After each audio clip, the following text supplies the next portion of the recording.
가끔 그런 생각을 하게 된다. 하루하루 똑같이 일하고 똑같이 시간을 쓰며 비슷한 노력으로 돈을 벌고 있는데 왜 이상하게도 시간이 지날수록 내 손에 남는 건 점점 줄어드는 걸까? 월급은 크게 변하지 않는데 장바구니 값은 계속 오르고 아이들 교육비도 어느새 2배가 되어 있고 집값은 바라만 봐도 숨이 막히고 내가 따라잡으려는 순간 이미 더 멀리 달아나 있다. 자산이라는 것들은 예전보다 훨씬 빠르게 그것도 훨씬 큰 폭으로 올라간다. 열심히 저축하는 게 의미가 있는 건지 내가 틀린 길을 걷고 있는 건지 문득 혼란스러울 때가 있다. 하지만 가만히 들여다보면은 이건 나만의 문제가 아니고 내가 뭔가 잘못해서 벌어지는 일도 아니다. 이건 개인의 수준을 넘어서 시대 자체가 바뀌고 있다는 신호다. 우리가 살고 있는 이 시대는 몇 년 전과 완전히 다른 방향으로 움직이고 있다. 물가가 고착화되고 국가 부채는 눈덩이처럼 늘어나고 정책의 우선순위도 바뀌고 있다. 그리고 그 변화의 중심에는 트럼프 정부의 뚜렷한 금리 인하 기조, 그리고 2026년 5월 이후 현 연준 의장이 바뀌면서 시작될 수 있는 통화정책의 대전환이 자리하고 있다. 그 변화가 단순한 금리 조정이 아니라 앞으로 10년을 만들 거대한 흐름이라는 걸 요즘 더 크게 느끼게 된다. 그래서 오늘은 그 변화의 길 위에서 아빠로서, 투자자로서 우리가 무엇을 준비해야 하는지, 그리고 어떤 선택을 해야 후회하지 않을지 조용히, 그리고 솔직하게 이야기해 보려고 한다. 좋아요, 구독, 알림 설정을 눌러주시면 더 좋은 콘텐츠로 찾아뵙겠습니다.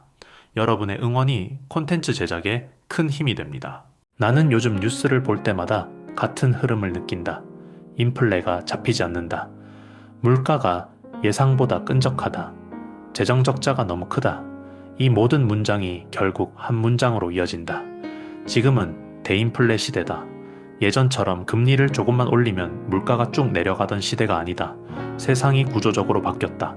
공급망, 인건비, 에너지, 지정학 리스크, 재정 적자. 이 모든 요인들이 물가를 끈적하게 만들고 이제는 내려갈 듯 하면서도 쉽게 내려가지 않는 구조를 만든다. 그런데 더 흥미로운 건 이렇게 스티키 인플레가 계속되는 국면에서도 트럼프는 돌아오자마자 아주 명확하고 단호한 메시지를 던졌다는 점이다. 금리를 낮출 것이다. 사람들은 묻는다. 인플레가 높은데 어떻게 금리를 내리냐? 연준이 독립적인데 대통령이 무슨 상관이냐? 하지만 경제는 그렇게 단순하게 움직이지 않는다. 정치와 통화정책은 우리가 생각하는 것보다 훨씬 더 긴밀하게 연결돼 있다. 트럼프의 목표는 너무나 단순하다. 성장, 일자리, 주식시장, 제조업 리쇼어링, 감세. 이 모든 정책들은 공통적으로 저금리 환경에서만 제대로 작동한다. 그래서 그는 2018년에서 2019년에도 파월에게 금리를 당장 내리라고 공개적으로 압박했었다. 그 성향은 지금도 그대로다. 아니, 오히려 더 강해졌다. 그럼 언제부터 금리 인하가 본격적으로 시작될까? 시장은 묻는다. 나는 이렇게 답하고 싶다. 2026년 5월. 이 날짜는 파월의 연준 의장 임기가 끝나는 날이다. 그리고 트럼프는 거의 확실하게 자신의 기조와 맞는 인물을 새로운 의장으로 임명할 가능성이 높다. 그 말은 곧 2026년 하반기부터 미국의 통화정책 자체가 완전히 달라질 가능성이 높다는 뜻이다. 그동안 파월은 인플레를 잡지 못했다는 비판을 받아왔고 자신의 기록을 지키기 위해 임기 동안에는 급격한 인하를 쉽게 하지 못한다. 그의 임기 마지막까지는 신중한 인하, 점진적 인하, 데이터 의존적 이 세 마디를 반복할 수밖에 없다. 하지만 파월이 물러나고 트럼프와 같은 방향을 바라보는 새로운 의장이 들어오는 순간 연준은 단숨에 방향을 틀게 된다. 정치적 목표, 경제적 목표, 재정정책, 감세 구상, 제조업 투자 이 모든 걸 제대로 실행하려면은 금리가 낮아야 하기 때문이다. 그래서 나는 이 변곡점을 굉장히 크게 본다. 2026년 5월을 전후로 미국의 금리는 겉으로는 천천히 보이겠지만 실제로는 매우 확실한 속도로 내려갈 가능성이 높다. 왜냐하면 그 시점부터 연준의 얼굴이 바뀌기 때문이다. 그리고 지금 시장에서는 케빈 해셋이 차기 연준 의장으로 가장 유력하다는 이야기가 거의 기정사실처럼 돌고 있다. 그는 트럼프 정부의 경제 참모였고 성장 고용 금리 인하 정책에 누구보다 강하게 정렬된 인물이다. 쉽게 말해서 트럼프의 경제 철학을 가장 잘 이해하고 가장 잘 실행할 사람이라는 뜻이다. 만약 그가 연준 의장이 된다면은 금리 정책은 지금과는 완전히 다른 톤으로 움직이게 된다. 더 공격적으로, 더 성장 중심으로, 그리고 더 빠르게 유동성을 풀 준비를 하게 될 것이다. 그래서 금리가 내려가기 시작하면은 세상은 정말 빠르게 바뀐다. 특히 자산 시장. 유동성은 빠져나갈 때는 조용하고 느린 것처럼 보이지만 시장으로 다시 밀려 들어올 때는 폭포처럼 쏟아지듯 들어온다. 그리고 돈이 들어오기 시작하면은 그 돈은 항상 같은 방향으로 향한다. 바로 가장 유동성이 높고 가장 빠르게 반응하는 시장으로. 그게 비트코인이고 나스닥이고 대형 기술주이고 부동산이다. 그 많은 자산 중 왜 비트코인을 사야 하는가? 무슨 근거로 비트코인이 인플레 시대의 해답이 되는가? 그래서 이제는 이 질문에 대해 정확하게 그리고 구조적으로 말할 수밖에 없다. 전 세계 금융시장에서 발행량이 절대 늘어나지 않는 자산은 단 하나뿐이다. 바로 비트코인. 2100만 개. 누구도 늘릴 수 없다. 누구도 조작할 수 없다. 어떤 국가도 어떤 기관도 마음대로 찍어낼 수 없다. 이 단순한 사실 하나 때문에 비트코인은 15년 동안 모든 자산 중 가장 높은 수익률을 냈다. 왜? 돈이 풀리면 희소한 자산이 강해지기 때문이다. 이건 이론이 아니라 현실이다. 엘살바도르는 말할 것도 없고 미국 각 주들은 이미 비트코인 채택을 진행 중이다. 캘리포니아주, 매사추세츠주, 와이오밍주 등 비트코인 채굴과 규제 완화를 통해 비트코인 친화주를 선언했다. 아르헨티나는 비트코인을 채택하겠다고 이미 공표했고 그 외에도 일본, 싱가포르, UAE는 법적 규제 틀을 정비하며 디지털 자산 기반 금융허브 경쟁을 하고 있다. 심지어 중국도 완전히 배제하지 않는다.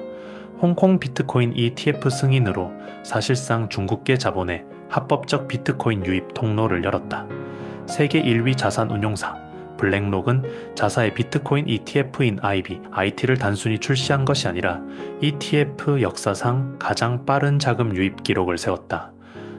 하버드, MIT, 미시간 같은 미국 대학 기금도 비트코인 ETF를 비중 있게 편입하기 시작했다.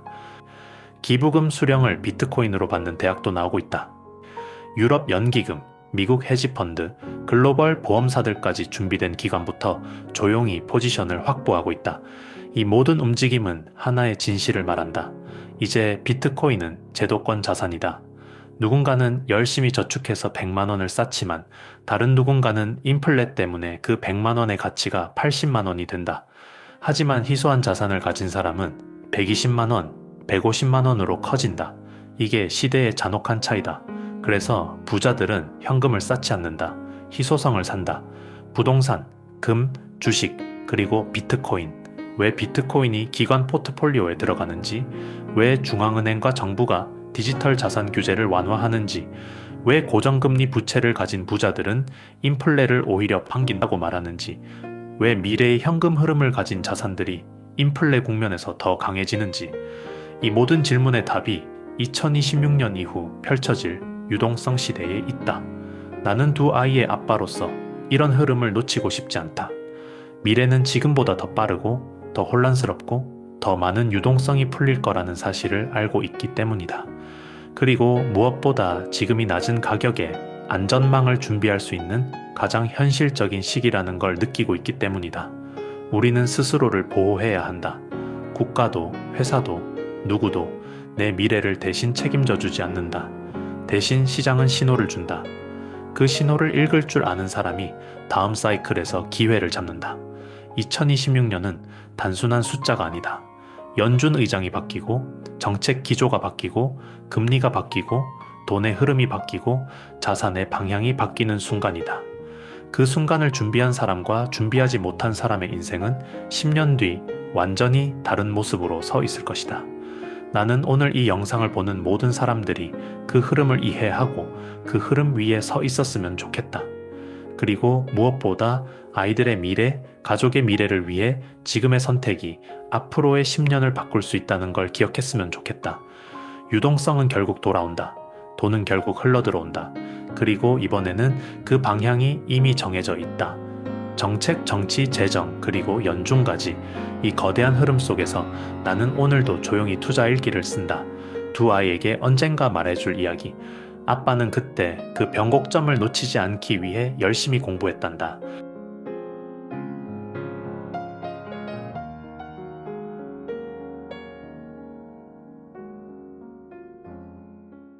이 영상이 마음에 드셨다면 구독과 좋아요는 큰 힘이 됩니다. 빠르게 움직이는 세상 속에서 우리는 느리지만 단단한 투자를 이야기합니다. 아빠의 투자 일기 다음 이야기에서 또 뵙겠습니다. 이 채널은 아빠의 투자 일기를 공유합니다.